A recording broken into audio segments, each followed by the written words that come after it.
इस कार्यक्रम के प्रायोजक हैं श्री महेंद्र कुमार जी गंगवाल की पुण्य स्मृति में श्रीमती कुसुम जी गंगवाल, श्रीमान राहुल जी गंगवाल, श्रीमती सुनीता जी गंगवाल, श्रीमान विनीत जी गंगवाल, श्रीमती रीना जी गंगवाल, कुमारी गाथा धार्मिक, कुमारी नयांशी, कुमारी रिवेधा, कुमारी आर्या, कुमारी ऐशना सहित समस्त गंगवाल परिवार एवं सम्यक ज्ञान प्रचार प्रसार ट्रस्ट, श्यामनगर, जयपुर, राजस्थान।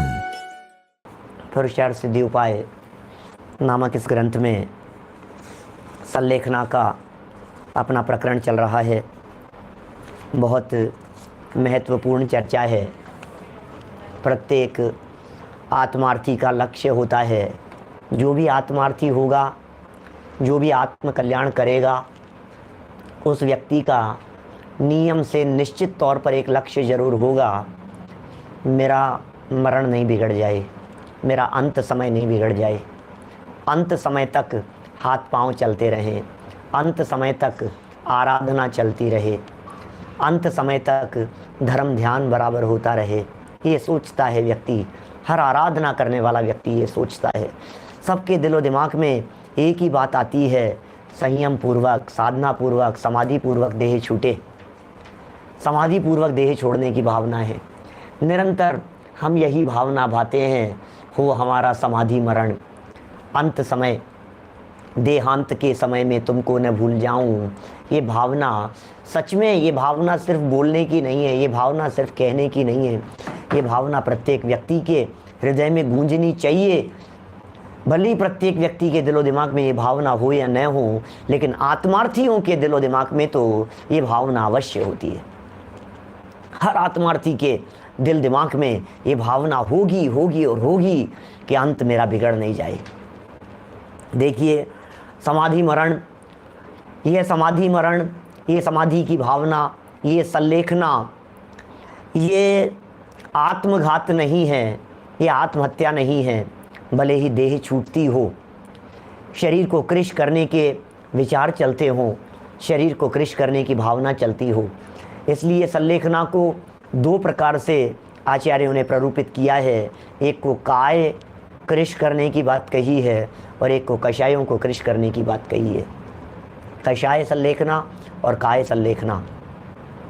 कषाय भी घटती चली जाए और काय भी कृश होती चली जावे, क्योंकि काय को भी छोड़ना है ना, लेकिन कब छोड़ना, ये बड़े सुंदर प्रकरण हैं, जिन प्रकरणों को यहाँ स्वयं टोडरमल जी साहब ने उठाया है। मुझे लगता है ये वे संलेखना के प्रकरण हैं जो इनके पुत्र, टोडरमल जी के पुत्र गुमानी राम जी के लिए एक चिंतन का बहुत बड़ा आधार बने होंगे।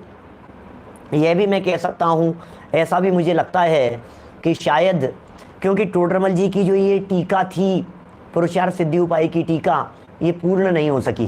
क्या साहब, टोडरमल जी की पुरुषार्थ सिद्धि उपाय की टीका पूर्ण नहीं हो सकी और प्राप्त उल्लेखों के अनुसार, प्राप्त जानकारी के अनुसार ऐसा अनुमान लगाया जा सकता है कि ये सम्यक चारित्र की चर्चा, चारित्र अधिकार, मुनि धर्म स्वरूप की चर्चा, ये चर्चा पंडित दौलत राम जी कासलीवाल ने उनकी व्याख्या की। क्योंकि दौलत राम जी के अंतिम शब्द हैं। देखिए, मैं आपको एक मिनट कुछ इसकी हिस्ट्री और इतिहास से रिलेटेड कुछ बात कहना चाहता हूँ। 273 नंबर पेज देखिए अपनी पुस्तक का, एक मिनट के लिए 273 नंबर पेज। इस प्रकार पंडित दौलत राम जी, बिल्कुल लास्ट लाइन है जहाँ प्रकरण खत्म हुआ है, जहाँ ग्रंथ खत्म किया है, वहाँ की लाइनें देखने की बात कह रहा हूँ। इस प्रकार पंडित श्री दौलत राम जी कासलीवाल कृत सकल चारित्र भाषा टीका समाप्त। बस यहाँ एक उल्लेख मिला है, जिस उल्लेख में ये बात कही गई है कि पंडित दौलत राम जी कासलीवाल के द्वारा सकल चारित्र की भाषा टीका यहाँ संपन्न हुई है। सकल चारित्र भाषा टीका, ग्रंथ की भाषा टीका नहीं, पुरुषार्थ सिद्धि उपाय की भाषा टीका नहीं। पुरुषार्थ सिद्धि उपाय की भाषा टीका टोडरमल जी लिख रहे थे। लिखते लिखते बीच में ही टोडरमल जी का देवलोक गमन हो गया, स्वर्गवास हो गया, उनका मरण हो गया और बाकी जो बचा हुआ शास्त्र था उसे दौलत राम जी कासलीवाल ने पूरा किया। तो दौलत राम जी कासलीवाल कह रहे हैं सकल चारित्र टीका संपन्न। इसका मतलब सकल चारित्र जहाँ चर्चा हुई है, जहाँ सकल चारित्र की चर्चा जहाँ से आई है, हमें लगता है वो चर्चा दौलत राम जी कासलीवाल ने की है। और यह है सकल चारित्र की जो चर्चाएं हैं, ये चर्चा शुरू हो रही है। तो सकल चारित्र की चर्चा प्रारंभ हो रही है मुनि धर्म के स्वरूप से। मुनि धर्म के स्वरूप से चर्चाएं हैं 200 नंबर के श्लोक से। 200 नंबर का श्लोक देखिए, पेज नंबर देखिए 226, 227, 227, 226। सिर्फ आइडिया लगाने के लिए कह रहा हूं, बस एक से 2 मिनट के 1 मिनट के अंदर अंदर पूरी कर रहा हूं बात। लास्ट लाइनों से पता लगा दौलत राम जी कासलीवाल ने सकल चारित्र की चर्चा को संपन्न किया। सकल चारित्र की चर्चा शुरू हो रही है 200 नंबर के श्लोक तक। इसका मतलब 200 नंबर के श्लोक के पहले माने 199 नंबर के श्लोक तक चर्चा की है संभवतः टोडरमल जी ने, एक अनुमान है और बारीकी से देखा जा सकता है। अभी ये थोड़ा सा लॉकडाउन की परिस्थितियां हैं, नहीं तो हम मूल प्रति जाकर के देखेंगे, क्योंकि टोडरमल जी हमारे ही जिन मंदिर में हुए हैं, हम ऐसा कह सकते हैं हम वे सौभाग्यशाली हैं जो टोडरमल जी के जिन मंदिर का कार्यभार, उसकी जिम्मेदारी सब हमारे कंधों पर है, माथे पर है। तो हम देखेंगे वहाँ जाकर के टोडरमल जी की मूल हस्तलिखित प्रति को, और उस हस्तलिखित मूल प्रति को देखने से भी पता लगेगा कि वो अधूरी है, कहाँ तक है। टोडरमल जी के हैंड राइटिंग से मिलान करके देखा जा सकता है, क्योंकि टोडरमल जी के हैंड राइटिंग वाला ग्रंथ मोक्ष मार्ग प्रकाशक मूल, वो तो हमारे पास में है ही। तो मूल मोक्ष मार्ग प्रकाशक जो टोडरमल जी का खुद के हाथ का लिखा हुआ है मूल, वो ग्रंथ तो है ही, तो उससे हैंड राइटिंग मिलाई जा सकती है। और किस जगह पर इस पुरुषार्थ सिद्धि उपाय की टीका में हैंड राइटिंग चेंज हुई है, उससे अंदाजा लग सकता है कि कहाँ हुआ होगा।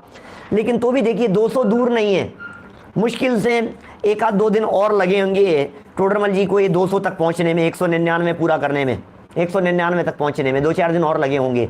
जिस जगह पर अभी एट प्रेजेंट में अपन खड़े हुए हैं, शायद हो सकता है टोडरमल जी को इस बात का अंदाजा लग गया हो, किस बात का, कि शायद पता नहीं, निमित्त ज्ञानी भी हो सकते हैं, अनुभवी व्यक्ति थे, गहन अभ्यासी थे। टोडरमल जी की प्रतिभा बहुत बेजोड़ थी। वे टोडरमल जी साहब, हाँ बदीजन जी के मंदिर में भाई सब सही कह रहे हैं। तो टोडरमल जी की जो प्रतिभा थी, बेजोड़ प्रतिभा थी। पंडित जी साहब को कुछ भाव भाषण हो गया होगा, कुछ आभास हो गया होगा। इसलिए देखो आप, प्रारंभ से मैं देख रहा हूं किसी भी श्लोक की टीका कुछ खास नहीं, 2-5-10 लाइन के अंदर लिख करके पूरा कर देते हैं। और ये जहां सल्लेखना का प्रकरण आया, जहां समाधि मरण का प्रकरण आया, आप देखिए जो आज अपन श्लोक ये बोल रहे हैं 178 नंबर, 6-7-8 पेज लिख दिए इसके बारे में। सल्लेखना क्या है, समाधि मरण क्या है, कैसे होता है, कैसे करना चाहिए, क्या विधि हो सकती है, आत्मघात नहीं है, व्यक्ति को तैयार रहना चाहिए, कषायों को कृष किया जाना चाहिए, परिस्थिति ऐसी बन जाए तो भोजन को छोड़ देना चाहिए। माने वो उनके दिलो दिमाग में सल्लेखना और समाधि मरण का चिंतन चल रहा था, टोडरमल जी के दिलो दिमाग में। लेखनी में आ गया यहाँ पे क्या, उधर मोक्ष मार्ग प्रकाशक अधूरा रहा क्या, और इधर ये अधूरा रहा। जीवन पूरा हो गया, काल पूरा हो गया, उसमें क्या है, आयु कर्म पूरा हो गया, किसको क्या क्या कह सकते हैं अपन। लेकिन ये उनके जो चित्त में जो नहीं, दौलत राम जी जो छेड़ाला वाले हैं वो अलग हैं, और ये जो दौलत राम जी कासलीवाल हैं ये अलग हैं क्या। जो दौलत राम जी छेड़ाला वाले हैं वो सासनी के हैं दौलत राम जी, और ये दौलत राम जी अलग हैं। दौलत राम जी कासलीवाल जयपुर के ही विद्वान हुए हैं, बहुत अच्छे विद्वान हैं ये तो। और टोडरमल जी की शैली में, टोडरमल जी के ही समझ लो आप, समागम भी इनका रहा होगा, बाद में लोगों ने इनको निवेदन किया होगा इसको करने का, तो इन्होंने किया होगा। आगे सकल चारित्र व्याख्यान की भाषा टीका, ये वास्तव में सकल चारित्र यहीं से शुरू हो रहा है। वो मुनि धर्म था, ये तप का स्वरूप शुरू हो गया ना तीसरे सम्यक चारित्र अधिकार से, तो लो और भी कम हो गया। इसका मतलब समाधि मरण की चर्चा से कितना नजदीक, मैं समझता हूं 2 दिन का, 1 दिन का भी गैप नहीं रहा होगा, 1 या 2 दिन का, 3 दिन मान लीजिए आप, 2-3 दिन ये समाधि मरण की सल्लेखना की चर्चा लिखने के बाद 2 से 3 दिन में पंडित जी साहब का स्वर्गलोक देवलोक गमन हो गया। बोलो आप, क्या चिंतन चल रहा होगा उनके दिलो दिमाग में। समाधि का प्रकरण चल रहा था, सल्लेखना का प्रकरण चल रहा था, और मैं इस प्रकरण को उससे भी जोड़ता हूं।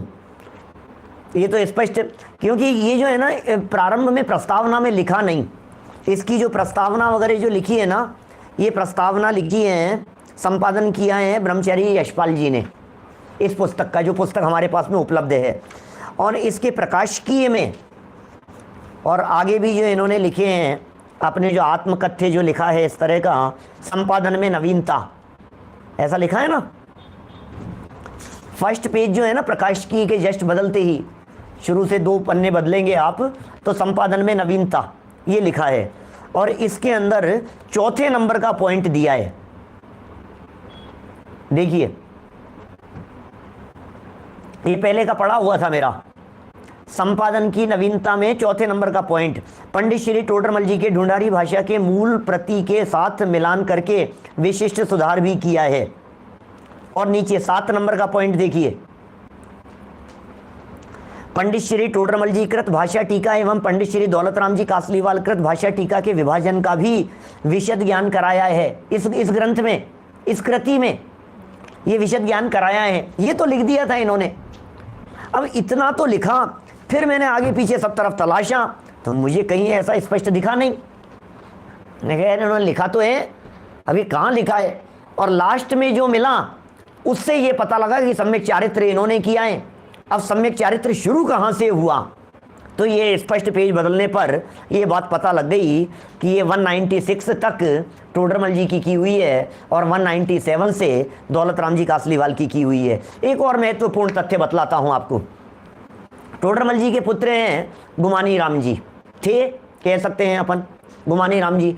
तो अब ये जो दौलतराम जी के बेटे गुमानी राम जी थे, बहुत विद्वान थे।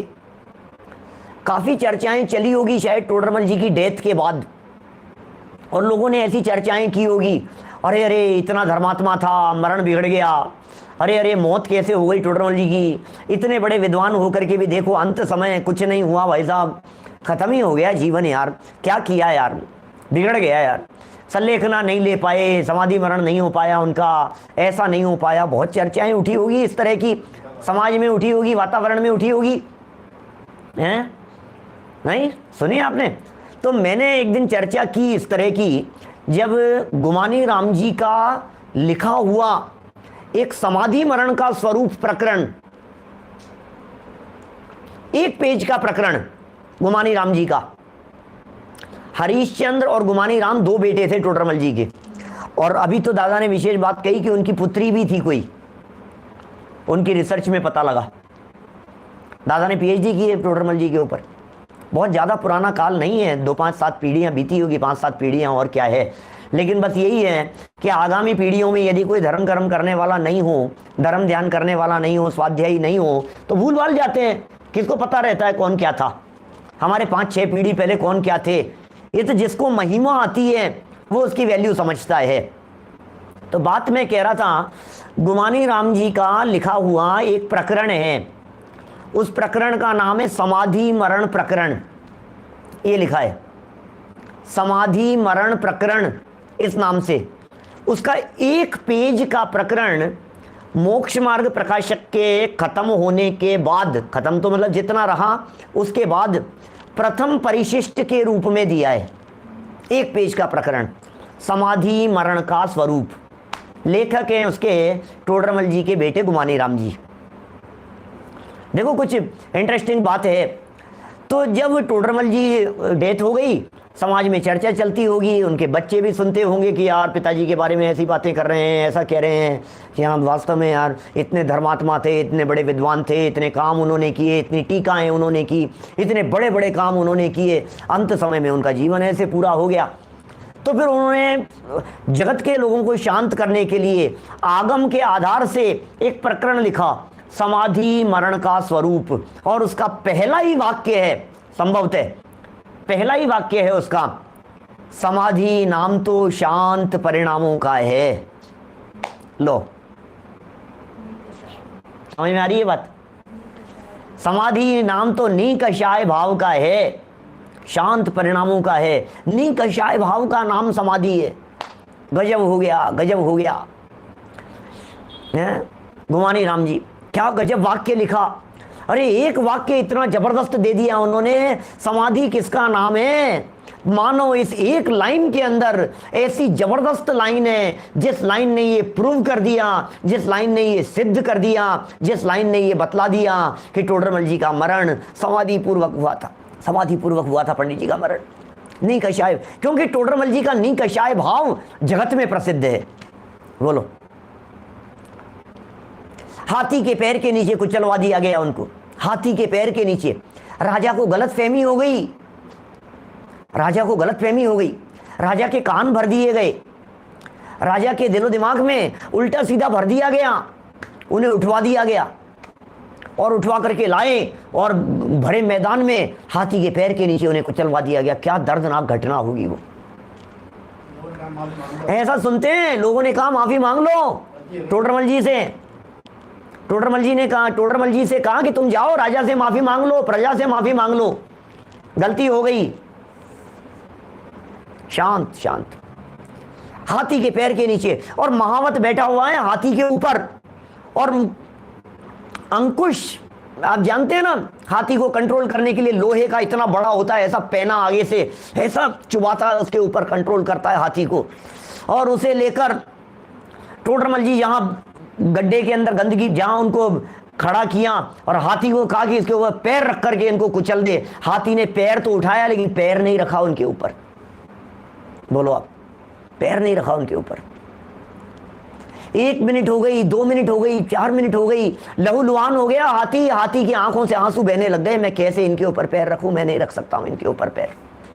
टोडरमल जी ने संबोधन किया उसको।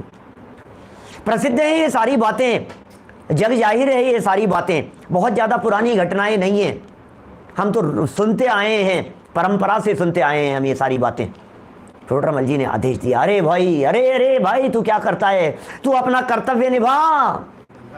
आयु यदि पूरी होने का काल आ गया होगा तो बचाने में कोई समर्थ नहीं है। क्या, तू अपना कर्तव्य निभा। मैं वो हूं जो मरने वाला नहीं हूं, अमूर्तिक प्रदेशों का पुंज चैतन्य तत्व मैं हूं, मैं वो आत्म तत्व हूं, मैं वो ध्रुव तत्व हूं जिसे कोई मारने वाला नहीं है। ये जो समाधि का जो चिंतन चल रहा था ना टोडरमल जी के दिमाग में, जो मैं अभी कह रहा हूं यहां 178 पर यहां से लिख रहे हैं, ये समाधि का इतना प्रकरण उन्होंने लिखा, उनके दिलो दिमाग में शांत परिणाम घूम रहे थे, समाधि के परिणाम, संलेखना के परिणाम उनके दिलो दिमाग में घूम रहे थे। अचानक मृत्यु का काल आ गया तो आ गया, अचानक मृत्यु क्या हो गया। सामने कोई व्यक्ति आकर के आपके ऐसे बंदूक तान करके खड़ा है, बोलो जान से मार दूंगा तुम्हें, आप क्या करेंगे। परिणामों को शांत रखें। ओहो, मैं अन्न जल का त्याग करता हूं भैया, ओ क्या करूं मैं, अन्न जल का त्याग करता हूं सदा सदा के लिए, अब मुझे कुछ नहीं खाना पीना है। शांत परिणामों पूर्वक अपने ज्ञान और आराधना पूर्वक यदि जीवन पूरा करे, कषायों को शांत करते हुए, बोलिए, उसका नाम समाधि है, उसका नाम समाधि है। ये जो समाधि मरण का वो जो 1 पेज का प्रकरण है ना, मैं एक आध दिन कही थी मैंने, यूट्यूब पर डले हुए हैं वो समाधि मरण के प्रवचन, 18 प्रवचन है, 18 प्रवचन 1 पेज के ऊपर, कल परसों भी कही थी आपसे मैंने। क्या ये जो प्रसंग है, मैंने एक दिन अभी आपको पहले भी बतलाई थी टोडरमल जी के बारे में। किसने? प्रमाण सागर जी ने। प्रमाण सागर जी महाराज ने सभा में टोडरमल जी की प्रशंसा करते हुए ये सारी बातें कही, वीडियो उपलब्ध है, और ये सारी पूरी घटना बतलाते हुए कहा टोडरमल जी महापुरुष थे, टोडरमल जी ज्ञानी पुरुष थे, टोडरमल जी ने जो किया अभूतपूर्व काम किया है। मैं तो शुद्ध आत्मा हूं, मेरा मरण नहीं होता, मुझे मृत्यु आती नहीं है, ऐसा चिंतन, ये सब प्रमाण सागर जी ने अपने वीडियो में बोला है। 1 मिनट का वीडियो है, शायद 2-3 मिनट का, उसमें क्या व्यक्तित्व थे वो। अब सोचो जरा, अब जो व्यक्ति समाधि के बारे में विचार करता हुआ अचानक मरण को प्राप्त हो गया, दुनिया कह रही है मरण बिगड़ गया, दुनिया कह रही है मरण खराब हो गया, तो गुमानी राम जी, टोडरमल जी के बेटे, इन्होंने जो प्रकरण लिखा, पूरे प्रकरण में समाधि नाम किसका है, पहले ये पता करो आप, समाधि नाम किसका है, बोलो किसका नाम है समाधि। शांत परिणाम, निकषाय भाव। अरे मेरे पिताजी के परिणाम शांत थे, मेरे पिताजी के परिणामों में आकुलता नहीं थी, मेरे पिताजी के परिणामों के अंदर कषाय भाव नहीं। नाम नहीं लिखा उन्होंने, ध्यान देना, नाम नहीं लिखा। समझने वाले समझ जाओ अपने आप, जिसको समझना हो, जिसको समझना हो समझ जाओ। समाधि का स्वरूप तुम समझोगे तो अपने आप शायद जो वातावरण बिगड़ा होगा वो वातावरण शांत हो गया होगा। मुकेश जी भाई साहब, मुकेश जी तन्मय, हमारे विदिशा वाले विद्वान, बोलो कैसे शांत परिणाम रहे होंगे। अरे परिस्थिति किसके कंट्रोल में है यार। दंगों में अभी हम यहां से बाहर निकले और दंगे हो रहे हो और मर जाएं तो मर जाएं, अचानक हो जाती है ऐसी स्थिति, क्या करेगा। तो इसमें हम कर सकते हैं, लेकिन ऐसे अंत समय में क्या किया जाना चाहिए। ऐसे अंत समय में जो यहां संलेखना के दो प्रकार बतलाए थे, एक तात्कालिक संलेखना और एक पारंपरिक संलेखना। एक पहले से संलेखना अंगीकार कर लेना जिसका काल मैक्सिमम 10-12 साल तक कहा गया है, आगे अगले पेज पर आएगी चर्चा। 12 साल तक का काल कहा गया है उस संलेखना का। वो तो लंबी हो गई संलेखना चलने वाली। शांत परिणामों में हमने सब त्याग दिया, निर्वृत्ति ले ली हमने, और ये चल रहा है 10-12 साल तक। जब जितने समय तक चलती रहेगी, 2 साल में, 3 साल में, 4 साल में, जब मरण होगा हो जाएगा। एक तो वो संलेखना हो गई। एक संलेखना हो गई बंदूक के नोक यहां रखी हुई है, शांत परिणाम है। एक वो संलेखना है। वो कैसी संलेखना होगी? तत्काल संलेखना। ओहो, अन्न जलाहार पानी का सबका त्याग करता हूं मैं। ओहो, वस्त्र जितने तन पर हैं, ये तन पर मौजूद वस्त्र मात्र ही मेरा परिग्रह है, बाकी समस्त परिग्रहों का मैं त्याग करता हूं। अरे तन मात्र मेरे से भिन्न है, ये वस्त्र मेरे कैसे हो सकते हैं? ये चिंतन चलता है समाधि मरण करने वाले का। इसका नाम समाधि मरण है। कैसे शांत परिणाम होते होंगे, और वो शांत परिणाम कैसे होते होंगे बतलाइए मुझे। बोलो, आत्म स्वरूप के अवलंबन के बिना परिणाम शांत कैसे हो सकते हैं? जो अपने आप को देह रूप मानेगा उसे तो मरण की अनुभूति होगी ही होगी। मरेगा वो तो, उसको तो फीलिंग में यही आएगा, मैं मरा मरा, बचा लो मुझे, मैं मरा। क्योंकि ये मरण दिख रहा है उसको, मौत दिख रही है उसको। और जिसने ये समझ लिया, क्या मेरा नहीं है, ये नादान लोग, ये जगत जीव, ये साधारण लोग ये ऐसा समझ रहे हैं कि मैंने गोली चला दी, इसके सीने पर चला दी गोली तो इसको मार दिया। बहुत बड़ी गलत फहमी में है भाई साहब। मैं वो तत्व हूं जो कभी मरता नहीं हूं। तब होता है समाधि मरण। बोलो, तब होता है समाधि मरण जब आत्मा की खबर होती है, जब आत्मा का अवलंबन होता है, जब अपने स्वरूप को जानता है, जब अपने स्वरूप को पहचानता है, जब अपने में समा जाता है, जब ज्ञान में समा जाता है, कुछ नहीं दिखाई देता है। अरे क्या देखूं मैं? देखने लायक है क्या जिसे मैं देखूं? कुछ देखने लायक नहीं है इस दुनिया में। इस दुनिया में कुछ अपनाने लायक नहीं है। ओहो, ये मृत्यु तो मेरे उपकारी है। ये सब प्रकरण आएगा बहुत सुंदर सुंदर। ये मृत्यु तो मेरी उपकारी है, इस जीर्ण शीर्ण देह से मुझे विरक्ति दिला रही है। ये मृत्यु मेरी सखा है, ये मेरी मित्र है, ये मेरी संबंधी है, ऐसा विचार करता है। मृत्यु के बारे में ज्ञानियों का विचार कैसा होता होगा? मृत्यु के बारे में ज्ञानियों का चिंतन कैसा होता होगा? मृत्यु तो कंपलसरी है ना, ये तो 100% है ना भाई। 2 ही बातें हैं, या तो हो जाए निर्वाण, और निर्वाण नहीं हुआ तो होगी मृत्यु। 2 ही तो बातें। निर्वाण इस पंचम काल में होता नहीं है तो मृत्यु तो कंपलसरी है। अमर होकर के तो कोई आया नहीं है हम आपके बीच में। अब बात यह है कि आप उस मृत्यु को किस तरह से स्वीकार करते हैं, सारी बात वहां है। आप यदि उस मृत्यु को सहज भाव से, शांत भाव से स्वीकार करते हैं तो आपका मरण समाधि मरण कहलाएगा। और मैं मरना नहीं चाहता, मैं मरना नहीं चाहता, ये दवाई दो, वो दवाई दो, ऑक्सीजन लगाओ, ये करो, ये करो, दुनिया भर की झमेलों के अंदर यदि उलझा हुआ है, तत्व को भूलकर देह यदि याद आती है तो समझ लेना मरण बिगड़ गया। इस कार्यक्रम के प्रायोजक हैं श्री महेंद्र कुमार जी गंगवाल की पुण्य स्मृति में श्रीमती कुसुम जी गंगवाल, श्रीमान राहुल जी गंगवाल, श्रीमती सुनीता जी गंगवाल, श्रीमान विनीत जी गंगवाल, श्रीमती रीना जी गंगवाल, कुमारी गाथा, धार्मिक, कुमारी नयांशी, कुमारी रिवेधा, कुमारी आर्या, कुमारी ऐशना सहित समस्त गंगवाल परिवार एवं सम्यक ज्ञान प्रचार प्रसार ट्रस्ट, श्यामनगर, जयपुर, राजस्थान।